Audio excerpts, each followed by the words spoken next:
On this edition of Gameball NFL Endzone, we're just going to jump straight to the matchups of Week 8. So let's get started right here on Gameball NFL Endzone podcast starts now.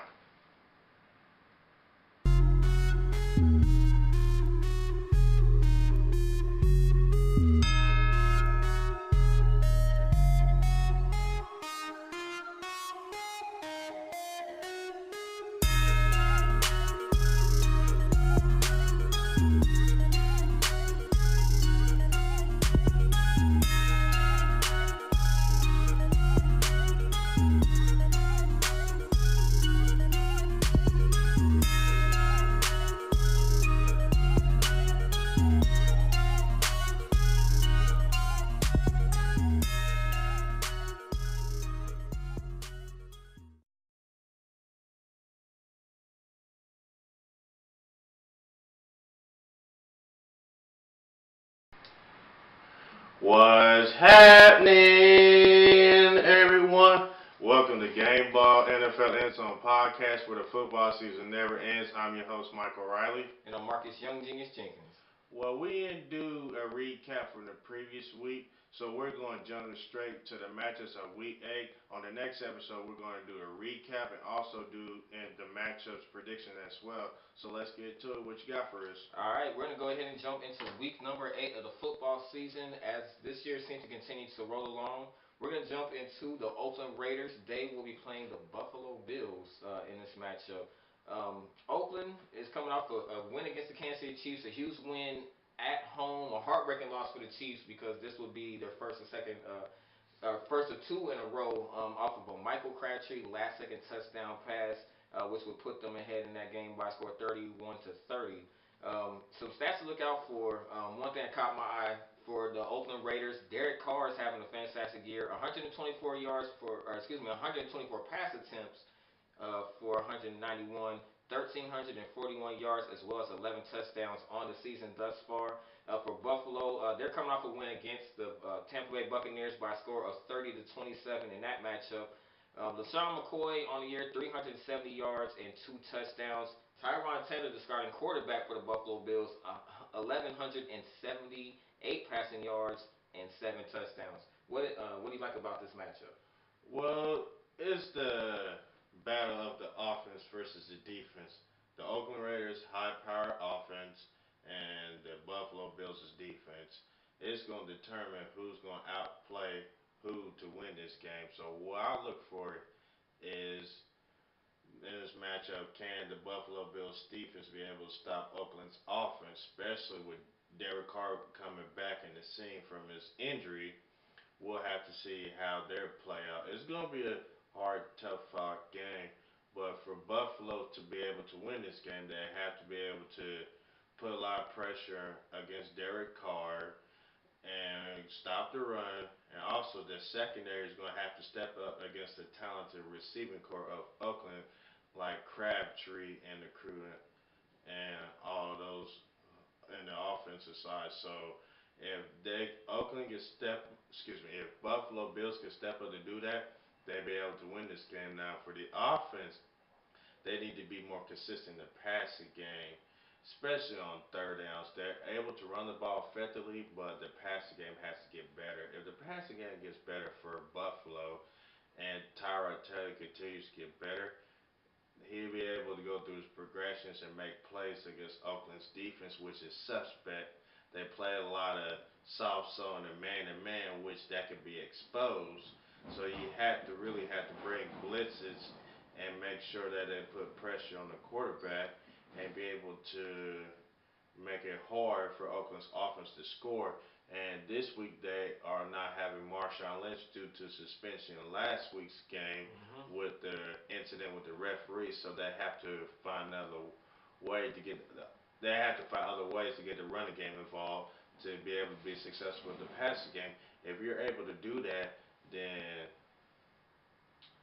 Buffalo Bills be able to. Excuse me.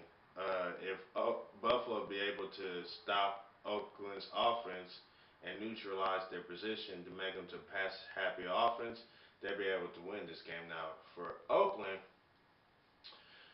They don't have Marshawn Lynch on offense, as I was alluding to, so they have to find ways to get the running game involved. Other players are going to have to step up. The offense line will have to play their best game against Buffalo's front seven because they can get physical. So the offensive line has to get more physical than Buffalo Bills front seven, and the wide receiver core has to be able to step up and make plays and help Derek Carr get out of a tough situation.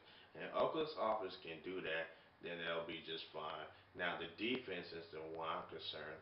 They have to step up and make plays, especially against LaShawn McCoy in the running game of the Buffalo Bills, because they rely more on the heavy run to take pressure off of Tyrone Taylor. If you're able to stop the run, force Buffalo to be a pass-happy offense, take advantage of that, force them to make mistakes, and capitalize on turnovers and turn to points on the offense, then Oakland will be able to win this game. A huge test for Oakland. They'll be on the road. Buffalo looking to improve to 5-2 on the year, so we'll definitely see how that plays. Oakland looking to they're at 500, so definitely looking to have a winning record at 4-3 if they were to beat the Buffalo Bills. We're going to jump into the second matchup. The Seattle Seahawks will be hosting the Houston Texans. The Houston Texans are currently 3-3 on the season. This is definitely a great test for them. They'll actually be, once again, on the road. Russell Wilson's actually having an outstanding year thus far. Russell Wilson, 1,556 yards on the year, as well as 11 touchdowns. They're coming off a win against the New York Giants by a score of 24-7. The Houston Texans, they're coming fresh off of a bye week. One stat to point out to you, Deshaun Watson is having a phenomenal season thus far. The last game they played against the Browns, he would have 10 for 15 on pass attempts, 283 yards, as well as 3 touchdowns and a 103.3 passer rating as well. Right now, he's also sitting on 15 touchdowns for the season, as well as 1,297 yards. So not too bad for Deshaun Watson as of yet. What do you like about this matchup between the Seahawks and the Texans? Well, it's going to be the young rookie going up against the Legion of Boom defense, especially that secondary. So that'll be a true test for him. Absolutely. See how he goes through his progression, especially against the four-man front, to where Seattle's defense does not bring a lot of pressure. They mostly rely on the four-man front and rely their secondary to cover well, as also their linebackers to cover the underneath routes, the slant routes, the hitch and go routes, the dig routes, and all of that. So can Deshaun Watson pass this test against the Legion Boot defense? We shall find out. To make it easy for him, you have to. The offensive line has to be able to block really well for him in this game and allow the running game to come along, especially in the passing game. The good news for the Houston Texans is their offensive tackle recently ended his holdout, so he's coming back. That'd be a huge addition for the offensive line. So the offensive line can get the running game going by creating holes for the running lane and keep Deshaun Watson clean the pocket. They'll have success, and we'll have to see with DeAndre Hopkins versus Richard Sherman in that matchup. So he's going to have to go his progressions and find other targets to get open and make plays. So that means Will Fuller comes in and has to step up big as well as the tight ends and the running backs in the pass game as well. So if they can do that on offense, they should be fine. And defense for the Texans, you still out with your 2 best players, Whitney Marcellus and J.J. Watt. Excuse me, Whitney Merciless, not Marcellus.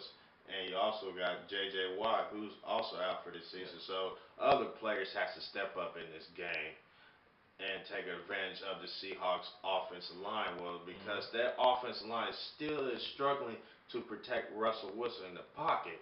So what you do is just bring different blitzes on one side, bring the other blitz on the side, and just force them to beat you in the passing game. Stop the run, which Seattle really has on a running game. The secondary has to play well against their receivers, and also on third down, stop them from making plays on third down, get turnovers. If Houston's defense can do that, they should be able to win this game. And Jadeveon Clowney is going to have to step up and pick up the slack because those 2 players are not end. They're out of the season with the injury. So if Jadeveon Clowney can have a stellar game against the Seahawks, then Houston can win this game. Now for the Seahawks, the defense has to be able to contain Deshaun Watson, keep him inside the pocket. We know his athletic abilities. He can escape from the pocket and Mm-hmm. keep plays alive for the passing game and also in the running game for first downs or touchdowns as well. And they also have to be physical against the wide receivers, which I believe they can do. So it's going to be a fight. Seattle's defense against Houston Texas offense. So Seattle's defense can keep it from scoring points, make it a low score game, get as much turnovers as you can, get as much three and outs as you can. Seattle will be able to win on defense. It's the offense I'm concerned about because the offensive line is still struggling to be able to block well in the running game as well as protect Russell Wilson in the passing game. So they gotta do something to shuffle offensive line or something because he is getting beat up and crushed so far, and the other players has to step up. Excuse me, at the skill positions, Jeremy Graham's gonna have to step up. Richardson's gonna have to step up. Tyler Lockett is gonna have to step up as well to help out Doug Baldwin and Russell Wilson and make plays. If they can do that offensively, then they can win this game. A big test once again for Mr. Deshaun Watson and the Houston Texans on the road in Seattle. The Seahawks looking to improve to 5-2 with the victory in that game. Houston also looking to improve a 500 record and make their record from 3-3 to 4-3. So definitely a great matchup. This actually might have to be my favorite matchup going into this week. A great test for him. We'll definitely see Mr. Dynamic himself, Deshaun Watson, and see what he can do against, once you said, the Legion of Boom. The third matchup that we're going to discuss will be the Dallas Cowboys and the Washington Redskins. Classic matchup. Classic matchup. The Dallas Cowboys currently sitting at 3-3. The Washington Redskins also at 3-3. So two teams sitting at 500 right now, going into Week 8. The Dallas Cowboys are off of a decisive win actually against the San Francisco 49ers by a score of 40-10. So a shutout win against the 49ers for the Cowboys. Washington coming off a loss to the Philadelphia Eagles by a score of 34-24 in that contest.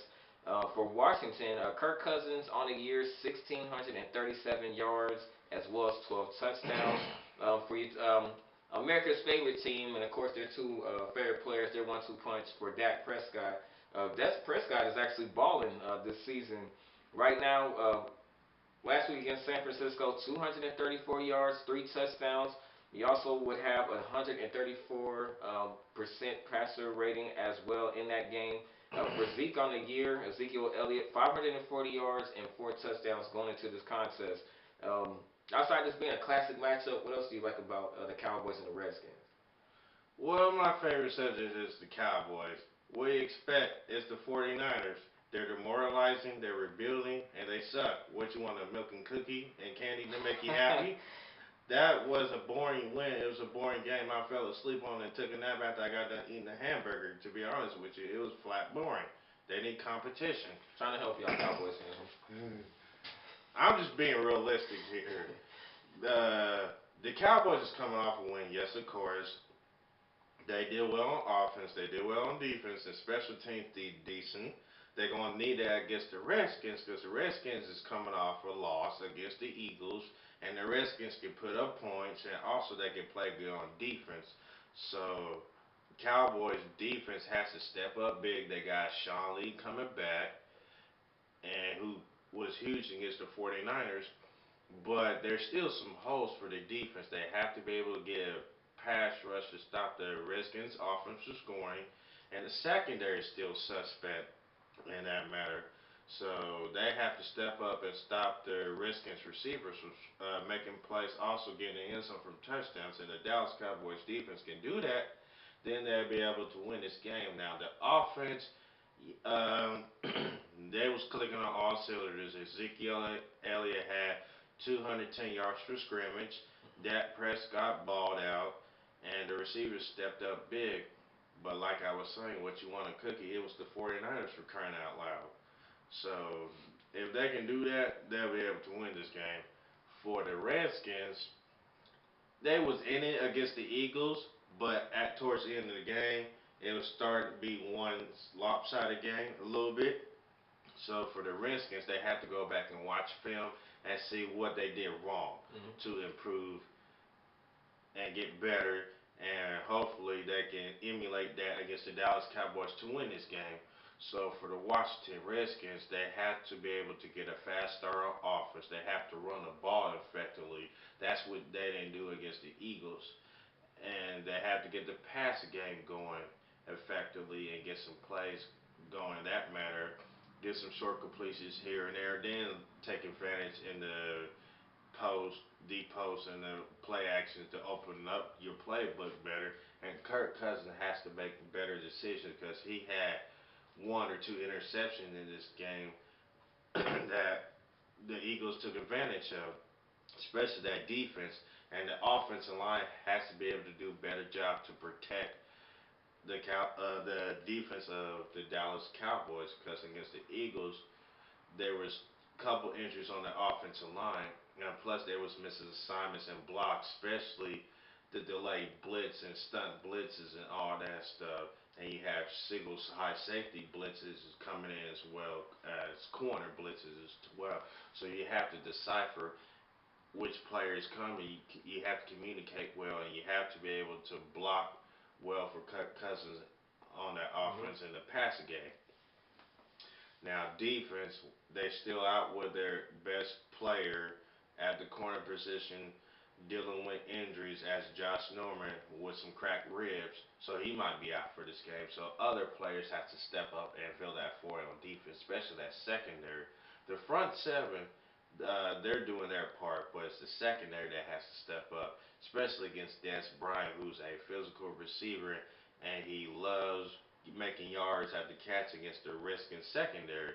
So if the front seven can cause pressure and chaos for that offensive line and stop the run and keep Dak Prescott contained in the pocket, it'll make it easier for the secondary to make plays against the receivers, possibly turnovers. If the Redskins can do that, they'll be able to win this game. Classic matchup. Both teams sitting at 3-3. Is I think it's going to be another classic, in my opinion. I think it's going to be a tough one. The Redskins are at home against the Dallas Cowboys, so I can't wait to see how this matchup plays out in Week 8. That takes us to our fourth and final matchup, and that is going to be the Pittsburgh Steelers, winners of two in a row. Excuse me. That is against the Kansas City Chiefs and also the Bengals of Cincinnati. It seemed like this season was kind of on a lopside, and now you're looking at a team that's now 5-2, and it looks like their season's turned around, and now they're starting to look like a contender again, as opposed to there being in the beginning of the season a lot of question marks. Ben Roethlisberger, before the win against Kansas City, coming off a game with 5 interceptions, which is un-Roethlisberger. To see how this has turned around dramatically in the course of 2 weeks is something that's very impressive to see this team turn around. The Detroit Lions, however, will be at home. They're sitting at 3-3, hosting the Steelers. Big Ben on the season, 1,745 yards as well as 9 touchdowns for the season. Detroit is coming off of a bye week. Matt Stafford, I want to point out, against the Saints, 312 yards, 3 touchdowns. However, he would throw 3 interceptions in that contest. Before then, he would only have 1 interception on a year, so that definitely made a difference in that game. However, before coming into the season, however, 1,428 yards as well as 12 touchdown passes for Mr. Matthew Stafford. What do you like about this matchup? Well, Steelers is coming off of the win, and previous game Detroit's coming off a loss, so it just depends on which team wants it more.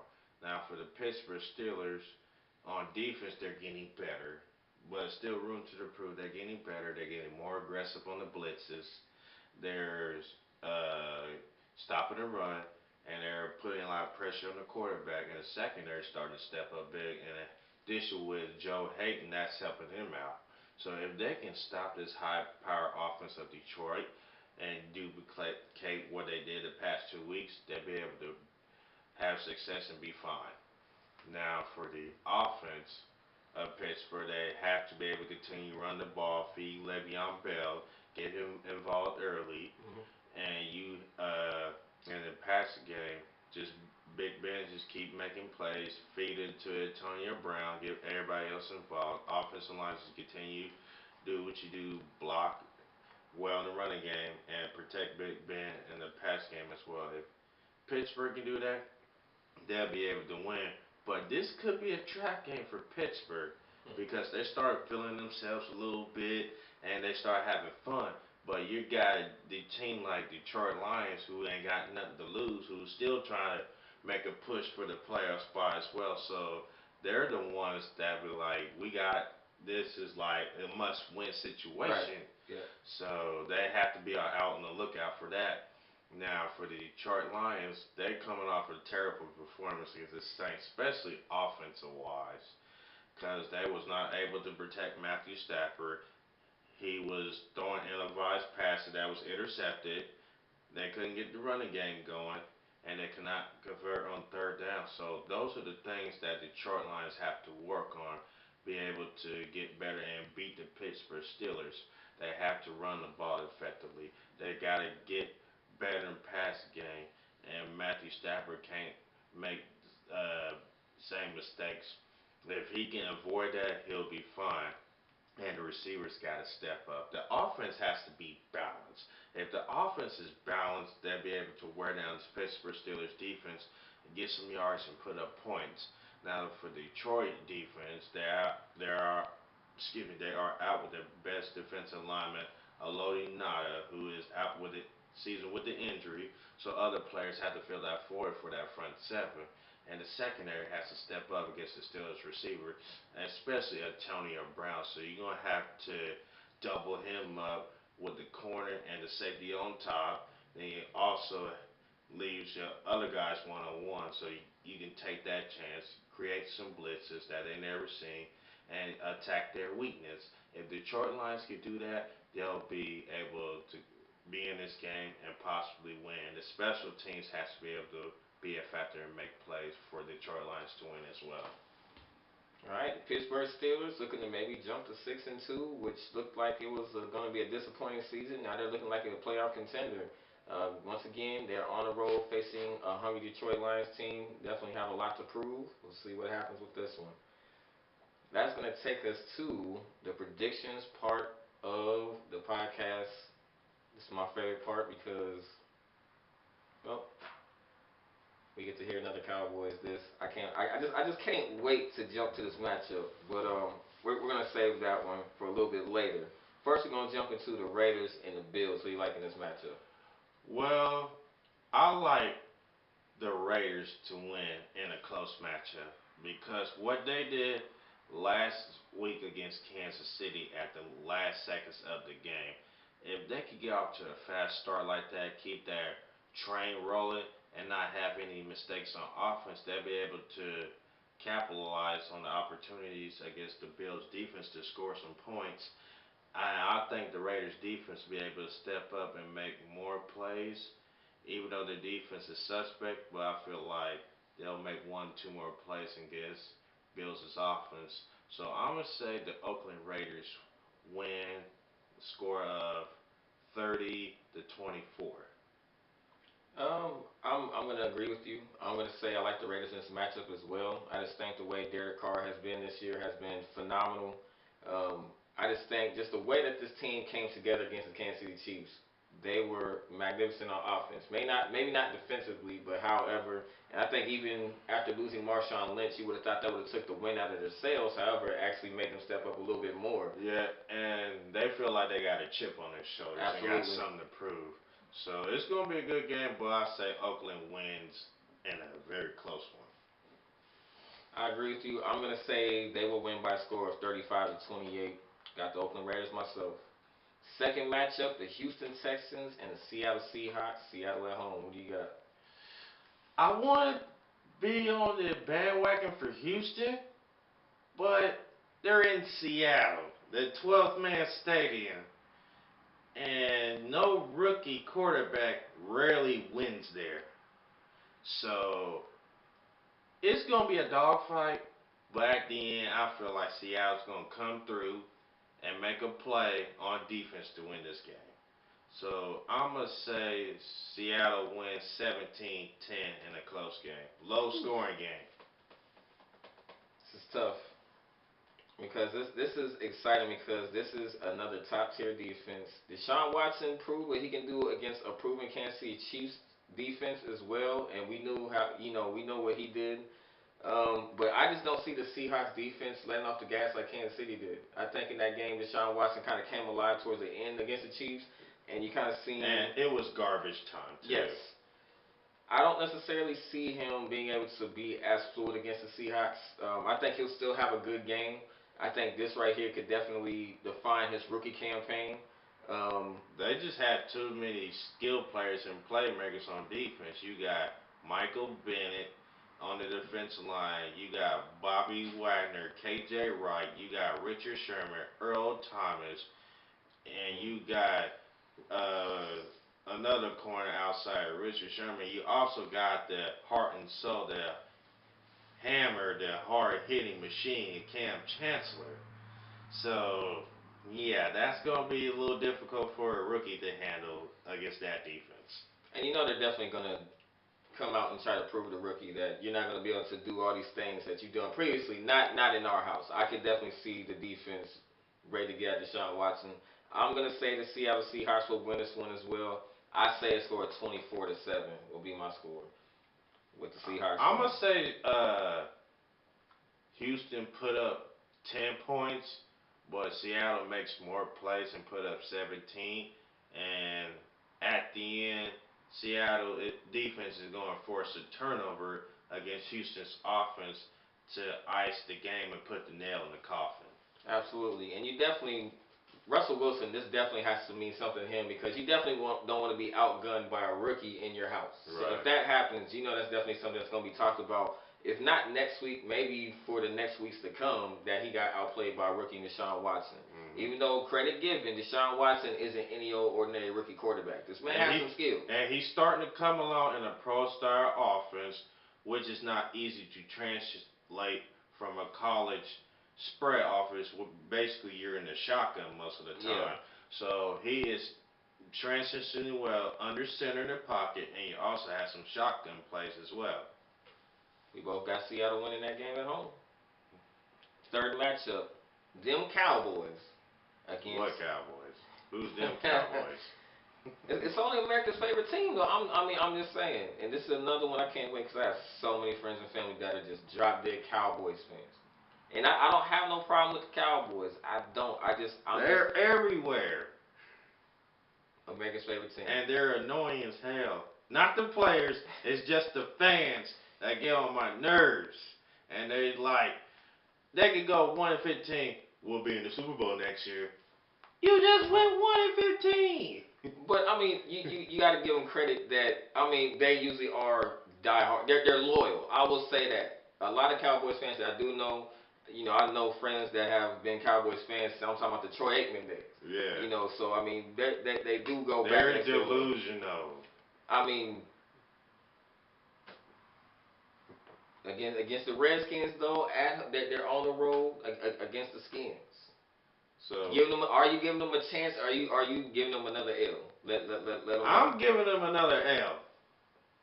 I'm gonna say the Washington Redskins is gonna be a pissed off mode. They're gonna come out swinging, guns blazing, and the offense is gonna be able to find a way to make more plays and take advantage of the weakness of the Dallas Cowboys defense. And the Redskins offense without few key players, but they're still gonna find a way to get pressure and cause havoc for Dallas Cowboys offense, especially Dak Prescott keeping him inside the pocket. So for those reasons, I'm gonna say the Dallas Cowboys win 30-25. You giving the Cowboys a W? Excuse me. I was gonna repeat that. Excuse me. I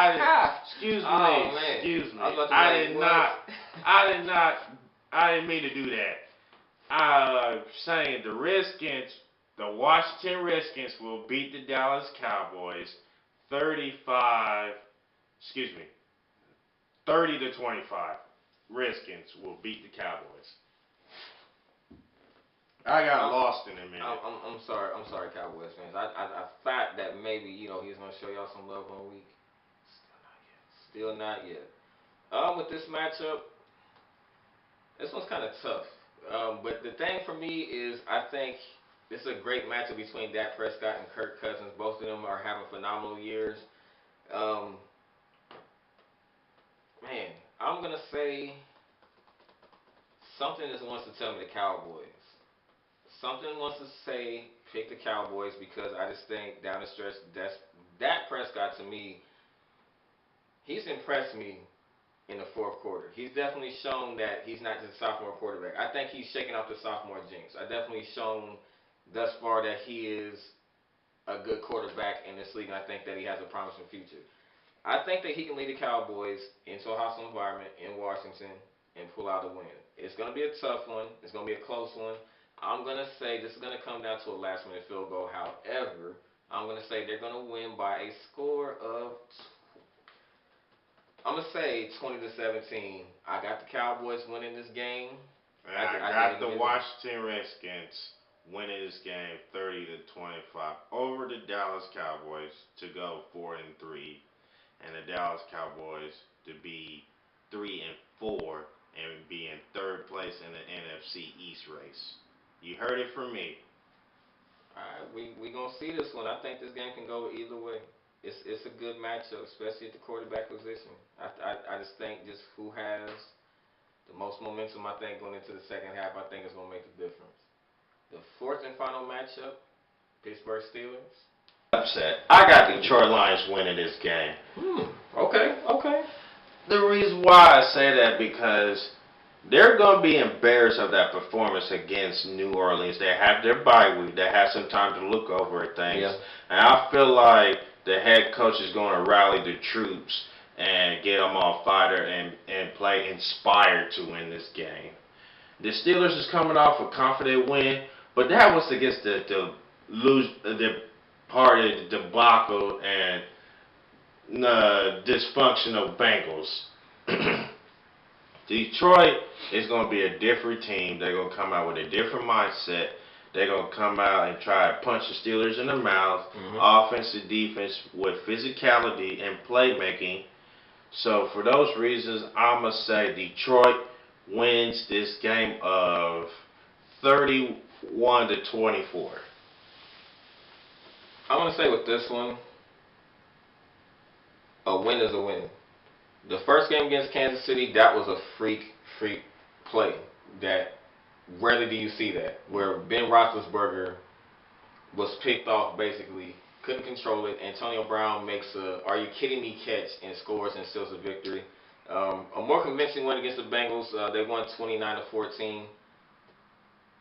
Part of me is just not convinced that Ben Roethlisberger has necessarily found himself yet because I mean he was still kind of shaking up against the Chiefs. It looked like to an extent, but at the same time, that 5-2 record as a team, maybe that could have also been something to wake up Pittsburgh. I mean, even if it's not the greatest win, even how they won against Kansas City, then you come out and you kind of establish yourself. And I agree, the Bengals aren't of the elite, so to speak. Yeah, they got the whole team is dysfunctional, and they're not up to par where other teams are. This is tough because I mean, with their record, I mean, once again, I mean, the record don't lie, but it's the Bengals. The Bengals are been terrible for the last 2 3 years. yeah. I mean, he ain't lying, y'all. They've been terrible. They've been terrible. I'm sorry if you're a Bengals fan out there. But and Marvin Lewis is 14 years as a head coach of the Bengals. 14, 15 years, wherever you want to call it. How many playoff wins has he had? Zero. Since Andy Dalton came into the league, how many playoffs they have together as a quarterback coach duo? Zero. So I'm surprised he still has the job after 14, 15 years with winning records and zero playoff wins. Interesting stat. I'm gonna honestly say